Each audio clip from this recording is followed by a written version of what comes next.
silent confidence in God alone.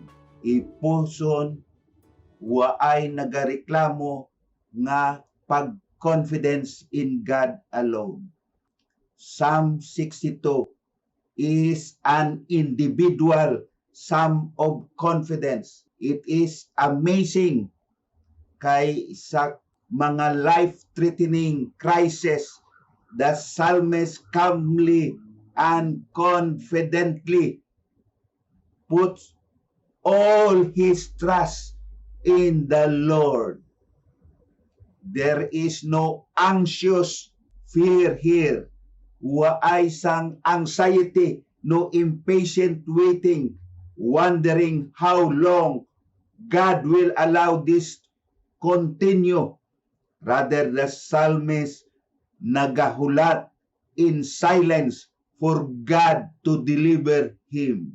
The faithful who depend on God for salvation, strength, and security exhort themselves to wait silently for God and instruct others to trust Him wholeheartedly. The faithful exhort themselves to wait silently their salvation and security. Verse 5:6. Silingsang verse 5, my soul wait thou only upon God, for my expectation is from Him.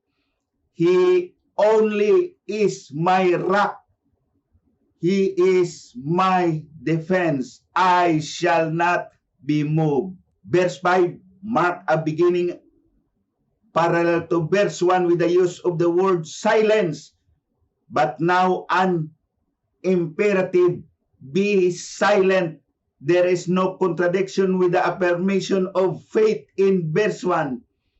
Perhaps the more he reflected on the threat from his deceptive enemies, the more he sensed the need to exhort himself to hold fast to his silent confidence in God alone. It is a reminder of the object of his faith and the need to remain calm in that faith. Nga nagasiling siya, nga magkalma, nga bisan gaatake sa iya mga deception nga mga enemies. Verse 6 repeats the description, my rock, my salvation, and my defense, along with the particle alone. Once again, he is sure that he will not be moved in his faith. He might become agitated or impatient.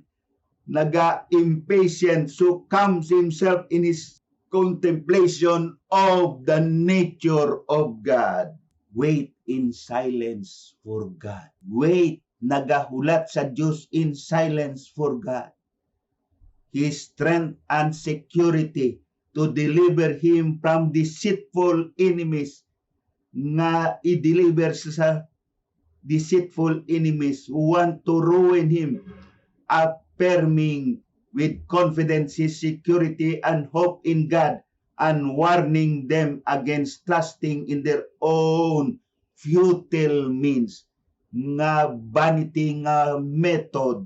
God, who is powerful and loving, will judge each person according to what he has done. For our application, let us trust the Lord, for He can provide strength and security to deliver him from his destructive fruit.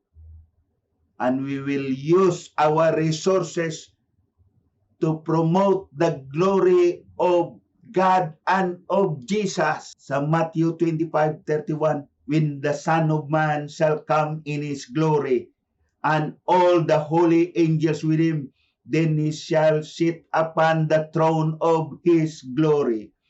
And before him shall be gathered all nations, and he shall separate them from one another, as a shepherd from the goats. He shall set, verse 33, he shall set the sheep on his right hand, but the goats in the left.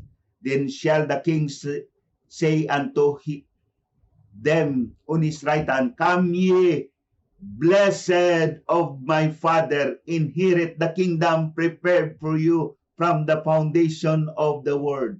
35, I was hungered, and you give me meat. I was thirsty, you give me drink. I was stranger, and you took me in. 36 to 39, naked, you clothed me. I was sick, and you visited me. I was prison, you came unto me. Then shall the righteous answer him, saying, Lord, when we saw with thee and hungered and feed thee, or thirsty and gave thee drink, when we saw thee stranger and took thee in, or naked and clothed thee, or when we see thee in prison and came unto thee. We'll use our resources for the glory of God, so that we have a mind that is always being glory of God.